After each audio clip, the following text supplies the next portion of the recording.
Well, good morning. And today on the Upper Gear TeamCast, I'm joined by team coach Mhairi, who has, I guess we've been having some conversations ahead of the TeamCast about Mhairi's story and her background, and then how that led to her getting into team coaching and what her reflections are now, being a team coach compared to running, very successful, being part of a team running a very successful SME. Welcome, Mhairi, and welcome to the Upper Gear TeamCast. We have been on before, where we have indeed grilling me. How are you doing with this phase of COVID, semi-unlocked? Pretty good. I have a house with enough rooms in it to escape from the people who are living in the house if necessary. I live in a village, I can get outside. So all in all, COVID hasn't been that bad. And like you, a lot of the work I do is remote anyway. So that's been great for me. And it's good to be here. Be interesting to see what we uncover today. Good stuff. Okay. Yeah, no, great. Thank you. So so we were chatting, and like all of these things, we'd sort of try and come up with a title for our podcast that some sort of provocation, and we'd scribbled something down in and around saying, well, actually, which it really intrigued me, which was you saying why I wouldn't have employed me as a team coach when I worked in running this very successful SME, and why I was wrong.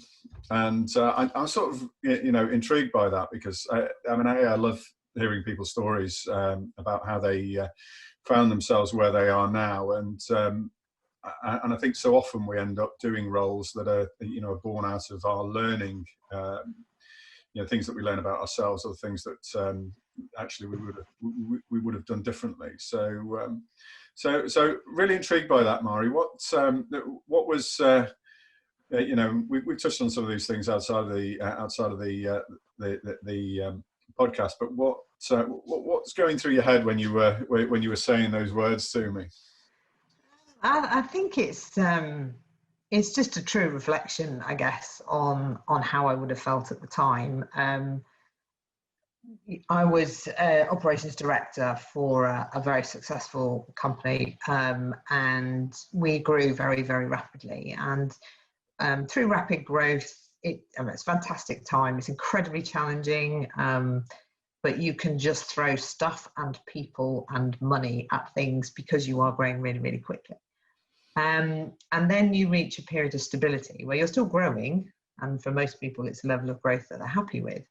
But you realise you need to put in place structure, and particularly people structure. And that was very much my bag, as well as being operational. I was also, very keen to look after the people and build a team that would take us forward. And I was very protective of that team. And having taken the business from so small, from 3 people, to the business it is today, effectively,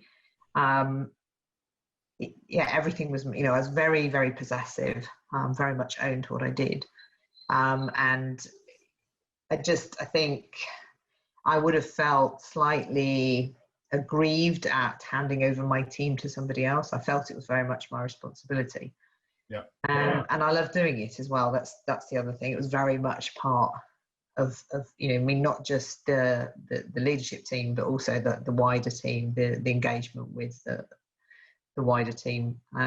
Very much the part of my job I love the most. But now that I've moved out of that world and into team coaching, part of the reason that I did move into team coaching is that experience. I've realised how much more I could have achieved as an individual. So if I had not been torn between my operational tasks and those leadership development elements and the wider team engagement, I could have committed to one or the other. So from a business perspective, I think the business would have got the whole of me operationally. But on top of that, if I'd had a team coach, I would have had a leadership team that developed much more rapidly. And I think overall there were people along the way that we lost, who, had we had somebody in place who was the the cheerleader for the team, who was there specifically for their development, who could work within the parameters that the business operates. It's got a strong culture, and a strong sense of where it wants to go and how it wants its people to develop. It would have made a tremendous difference, and we would have been able to keep a lot of people who had been on the journey with us from earlier, I think, because we could have developed those skills within those people, because we would have had somebody dedicated to doing it. It's quite it is quite a challenge, and it's incredibly exciting when you're in that growth business, and that attachment to people that you talked about. You get sort of very, very passionate about people. Getting the balance between the operations and the growth of the people, and looking that little bit further ahead is a challenge. And having that, I suppose, that sort of external perspective on capability, or starting to ask you guys as leadership team, where is it you're going, and what capabilities are you going to need moving forward, and what does that look like? That can be powerful, but I guess it's all encompassing. I know most of my career was spent in sort of big corporates, but when you're involved in the work, there's so much of it, so the work just envelops you, and unless you really pull yourself out of it to think about strategically where are we, then it's quite difficult to do that. From a business perspective, it really would have given me more time and more scope to be strategic. I think it was I wouldn't have said it was a low priority for me, but just sometimes it had to be sacrificed for the operational good. And whereas if I had that taken care of, I had the people developing quicker, they would have taken more off of me as well, which also would have allowed me to be much more strategic. There was something you reminded me of, actually, in that the one element that it's very difficult for me to reflect. I can reflect on it and see that it would have had an impact, but at the end of the day, I was also the leader of that team. And on the basis that you should always be conscious of the shadow you cast. I like to think that I was relatively self-aware, but I'm sure there were instances where I wasn't. And, I'd be asking people to be open and honest in their reflection. But for them, it would have been, well, I can't say that to her because X, Y, and Z. And it's also, things that come up in leadership development need to stay within leadership development and not cross into the operational situation. So something that was, you were trying to work through an issue that was causing conflict, you want to be able to openly challenge that and resolve it. If you then have to go into an operational situation straight away and not, that it's the lack of independent voice, I think, and I do think that's something that a coach really does add, where they really do add value. They aren't part of the team, they aren't part of the everyday. But their perspective is really insightful, or can be really insightful. But they then withdraw. They're not part of the day-to-day, so they can't get involved in, but yesterday you said, because they're very separate. It's a very separate entity, and I think that's really beneficial. I think I know I find that from the coaching work that I do, when I can ask questions that other people just wouldn't ask, or almost couldn't ask, or if they did ask it because they're inside the team, then actually people will be taking loads of different reads off the motivation for the question. Whereas as a coach, I can just take my genuine curiosity in and offer in a question that actually, when it lands right, and fingers crossed it does, gets everybody thinking just a little bit differently, and gets everybody to sort of suck themselves out and see a situation that's going on that they think, yeah, no, actually this is a bit mad, we shouldn't be doing this, or yeah, exactly. The curiosity is something that you and I have in common, really. Curiosity, nosiness, I don't know, one of those. But I do think it is. Fine.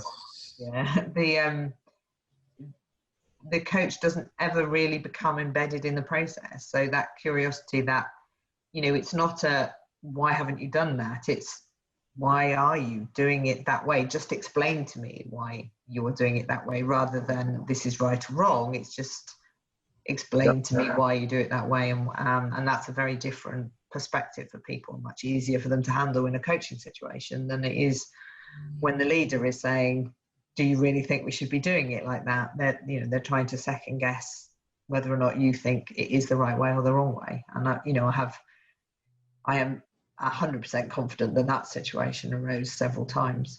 And again, that's why I think it is beneficial to have an independent team coach. Yeah. And you talked about some of the people who, sort of, you were talking about the development of the business and how it grew over a period of time. And I guess what you need at different stages of a business is, is going to change. So, that sort of startup phase, you need people who are really, really flexible, can do pretty much everything. They're learning, they're growing, they're, sort of making things up as they're going along and establishing sort of process and how we do things and all that sort of stuff. But then gradually further on, actually, some of the people who sort of helped you to do that they've sort of got to change, haven't they, in order to then to move into more, we're routining some of these things. Actually, now it's important that, we can't just drop and move from there to there to there to there, because actually we've now got a process and we've sort of got to follow that, because that helps us to deliver at the scale we're now at. Did you have challenges around that with with people's sort of growth stages, or people who would? Yeah, very much so. And people talk often about how, when you're a growing business or you're scaling up, people reach their potential or they reach their ceiling. And I think that's true in many cases, but it's not the only truth. And I think sometimes there, as I said earlier, there are people within the business who understand the business and the culture of the business. They are aligned with the business's values. And if you have a coaching culture within the business, then you can start to develop those people so that actually they aren't reaching a ceiling. For some people, there will be a ceiling. There's no doubt. I'm not labouring under the illusion that everybody can become the king of the pile. But it is that with a little bit of development early on, and you're absolutely right about the different stages. I would say that to begin with, the coaching comes at just at the top, really, with the business owner, or for me. Me and the MD, and to be fair, we did explore that. We did have those options available to us, but we didn't. Then, as we grew bigger, we didn't look particularly at using those same techniques for the team. And as in the majority of cases, people feel that it's your job as a leader. That's your role, and that's the other thing that I think is a blocker to smaller businesses taking on a team coach. Is like, well, surely that's my job. That's not just in small businesses, is it? You've worked in much bigger businesses than I have. No, it's the same. Yeah, there's the same issues for them. Yeah, and it's all of those things that are like, well, we're really busy. What are they going to bring? What's going to be different? What are people going to think? Oh my God, I'm a failure. And no, really, it's all of those things are very, very natural responses that people have, aren't they? But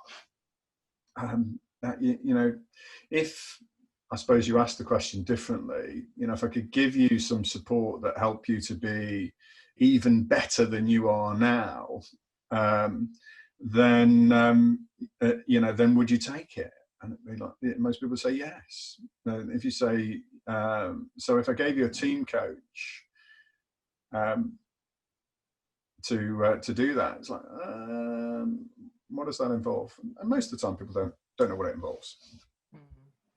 Yeah, yeah. Our role as team coaches is there to help people to be the, you know, help people and teams to be the very, very best that they can be, isn't it? You know, max potential and performance. So. Yeah, and it's a big, it's a fear thing, isn't it? You know, it's like delegating. You know, it's very, very similar. It's effectively delegating responsibility of not managing the team, because you are still managing the team. You're still the head of that team, the leader of that team. But it's the development of that team that you're handing over. It's getting them to become higher performers, getting them to deliver more, getting them to understand that working together is better than working in silos or against each other. Yeah. So, yeah, I mean, you know, you had a you know, really, you know, exciting career, you know, as part of that organisation, and really enjoyed it. You're sort of touching on, you know, touching on performance, you know, issues at one point we were talking about, and you're also talking about, you know, sort of development and when you develop, you know, and you know, the benefits of developing people into roles and sort of seeing that. Why would an external perspective help that? I think it's the distance. You know, it is literally that they will see somebody's values, they will see somebody's performance and their insight without the baggage of running things every day to day. You know, they won't see that they, you know, don't complete a report on time every day. What they will see is what their potential is. They will be much better at seeing that potential and how well those people interact with the other people in the team. And by the same token, I think a team coach will tell you those that aren't. You know, and those that are maybe performing very well, but cannot and do not know how to work alongside other people. And again, I think those, without using the business as the experience of that, so, you know, they can't say, oh, you did this or you did that.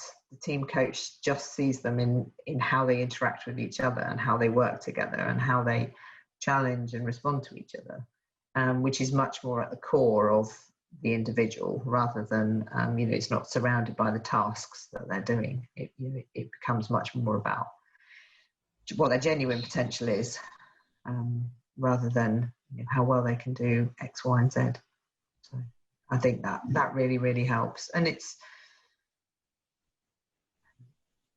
is different for each person, I think. I've completely lost my track now. Yeah, you're gonna have to cut this bit out, Nick. Okay. We've probably got that. We've probably got that one anyway. So one of the things I sort of reflecting on, and you know, you sort of said it in the title really, which is this: why I wouldn't have employed me and why you were wrong.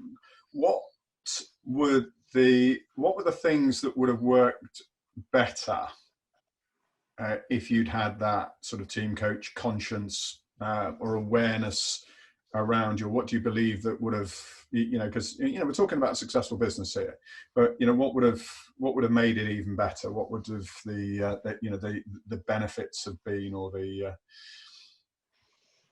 well, without a doubt, the acceleration of the growth of the people. I think having a coach working at that level would also have improved my leadership. I mean, as you said, it's an incredibly successful business. You know, it's not as though we weren't successful. I think it would have embedded a culture much more strongly at a senior team level, which would have helped with the culture through the company, which then also helps with new hire.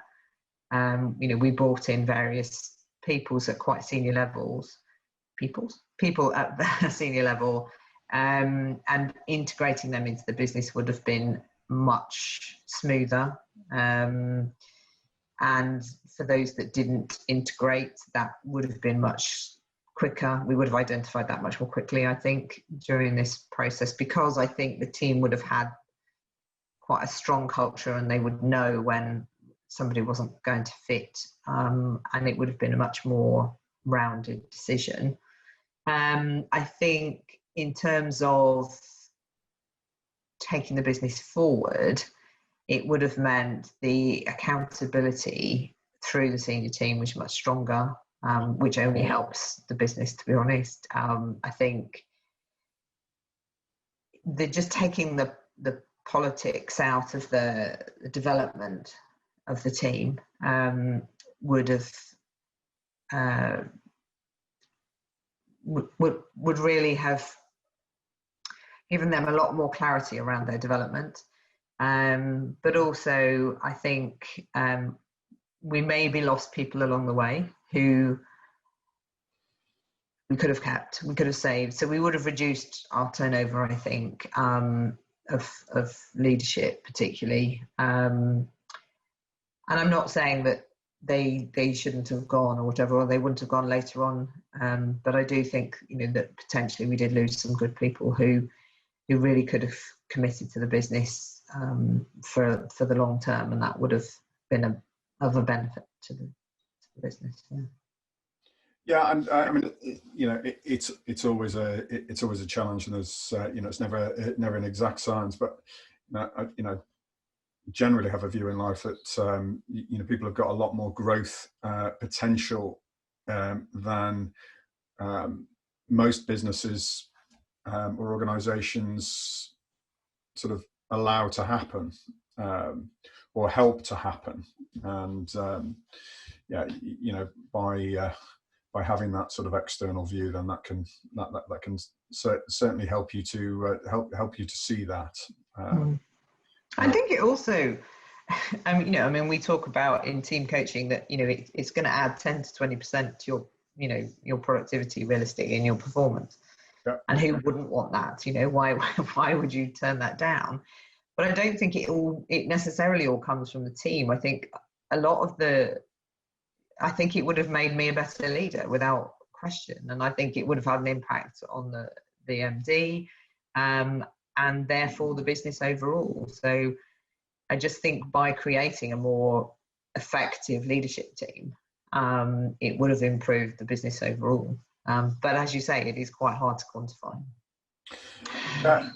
It is quite hard to quantify. And you use the politics word, which is one I sort of absolutely love to loathe, and it so often sort of appears in lots of different organisations, and invariably in teams, the politics exist because actually the team just doesn't know how to deal with difference of opinion or even recognise when it's in conflict. In terms of how to do that. So that's you have those lovely polite conflicts. People don't realise how much damage they're doing by being so polite but not actually agreeing. No, absolutely, yeah. It's all that going on, somewhere between that and direct warfare, which can occur as well. I think that's where when a team coach goes in, and I sort of quite often feel, I know we've had the conversation before, I feel like I'm actually going in with a lot of different hats. So sometimes I'm a referee, sometimes I'm a coach, sometimes I feel like I'm a counsellor or a confidant. Sometimes I'm, actually going to be, a little bit maybe the more sort of Alex Ferguson style coaching, which is chucking the teacups type thing. Never actually thrown anything at a client, but where you've really got to go and, just say, whoa, stop. Hey, let's just, try and sort of wake up and smell the coffee here. So you know, there's a range of different approaches, and that I guess people don't always understand that is going to that comes in. What you do as a team coach is you take in your full array of tools to go and support that team and that leader to be the best that they can be. Yeah, and that's it, isn't it? Is that, you know, the coach is also, you know, we talk about they're not you know, they're not involved in the politics. The freedom of speech is much easier within the team because, you know, people feel much more comfortable. But, you know, you aren't there tomorrow, you know, and, you know, so when there is an issue, they will reflect on it and they will refer to you, but you aren't there to be, you know, oh, but you said in the meeting, you know, because you're independent and you aren't telling them what to do. Whereas when a leader is the coach, there is always that potential for them to be more instructional rather than coaching it out of the people themselves. So they can only look at themselves. They can't say, well, you know, that she said we've got to do it like this, so we've got to do it like this. And you know, I think that's, you know, the coach not being part of the team is also a really important factor. The fact that, you know, you go away and you come back and then you say, right, okay, so how's it been? And gradually people are much more honest with you than they are at the beginning. But yeah, that comes as you develop rapport with the team.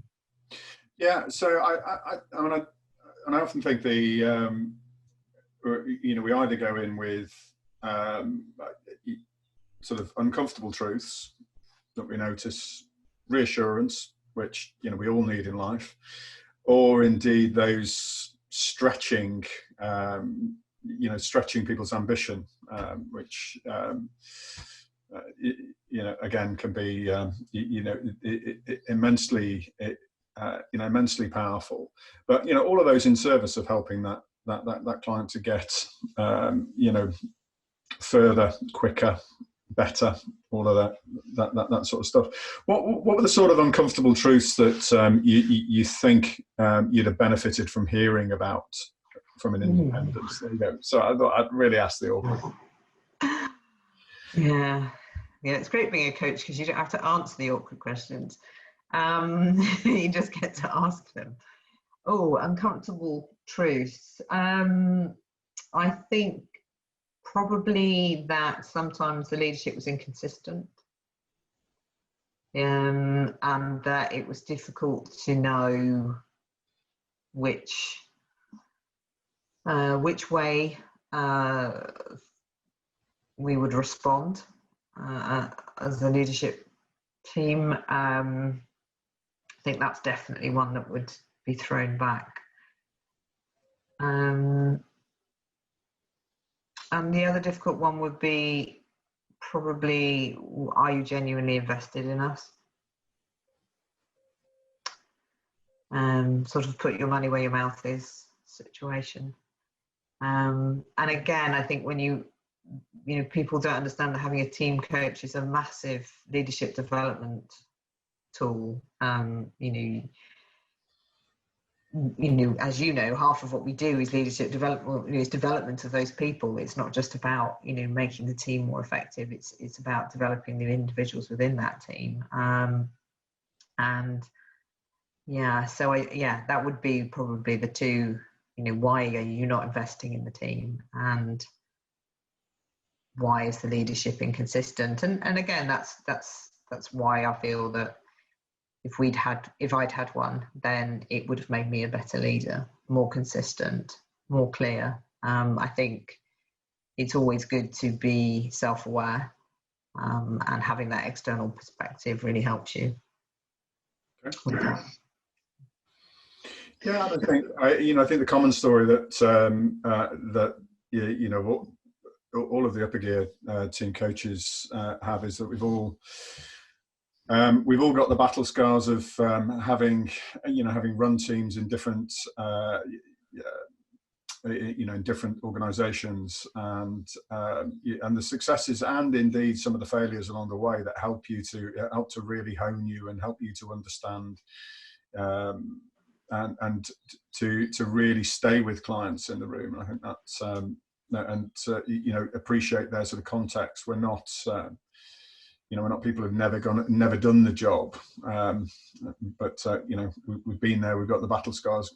But, no desire to try and take over the team, but actually some great stuff that we can bring that can just help team leaders and help teams to be a lot more effective in what they do. So the long and the short of it, Mhairi, is that you would have employed yourself with what you know now. You would have employed somebody like you, but I still think it would have had to have been a very convincing conversation, to be honest. And again, that's when I'm team coaching, my rapport with the owner of the team is so important, and if you don't have that, then I do think you're on to, no matter how good you are, you have to be seen as an ally for them too, and I think that's really important. And I think that's the bit that for me would have allowed me to let go of the team, to hand over the responsibility. And as the team owner is still very much part of that process. So it's not as though the door's shut and they're not in the process. But there is a higher level of, for buzzwords' sake, psychological safety within the team generated than there might be if you were doing it with the actual leader present all the time. So. Yeah, absolutely. And I think what I find the leader of the team allows the leader of the team to be a team member, because they're not just the leader of the team; they are a member of the team as well. So actually having a team coach present can be very, very sort of powerful for that to happen. But I was sort of really struck by what you're saying, because one of the hats I really try and take into the room is that confidant.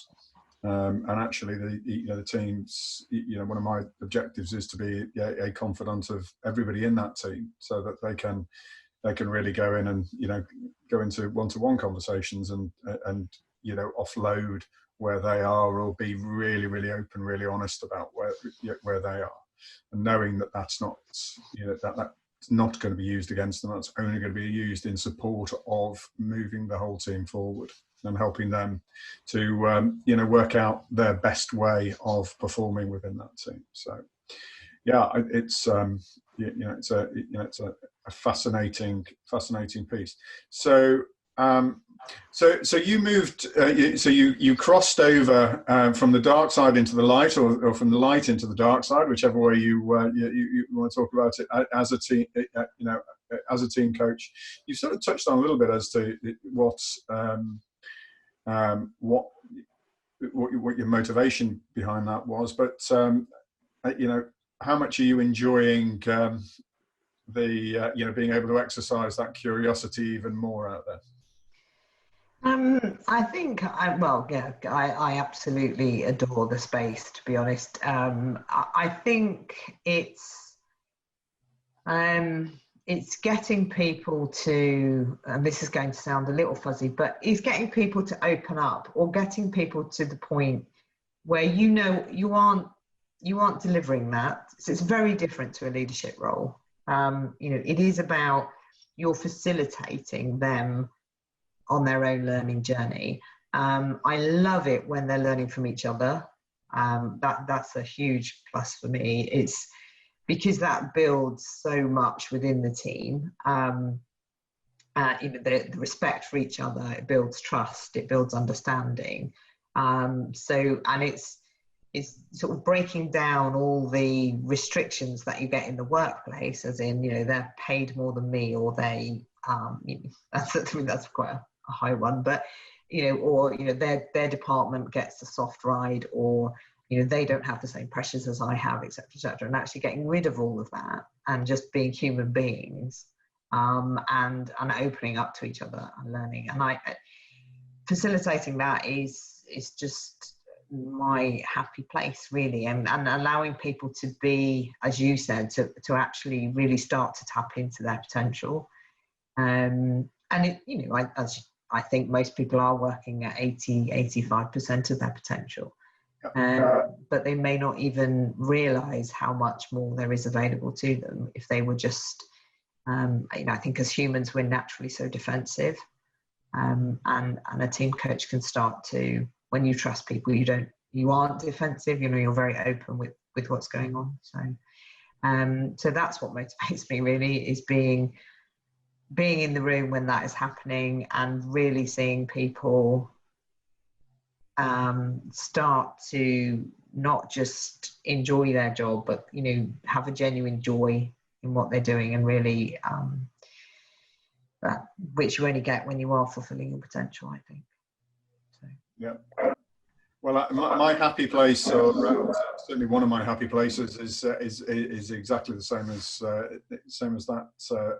Yeah, I thoroughly enjoy getting into that space and helping teams unlock that. So, Mhairi, it's been a absolute pleasure catching up this morning and talking all things team coaching. And thank you very much, Dave. Yeah, it's been good. Look forward to catching you on another one of the Upper Gear TeamCasts. So cheers. Right. Thank you. Okay, thank you.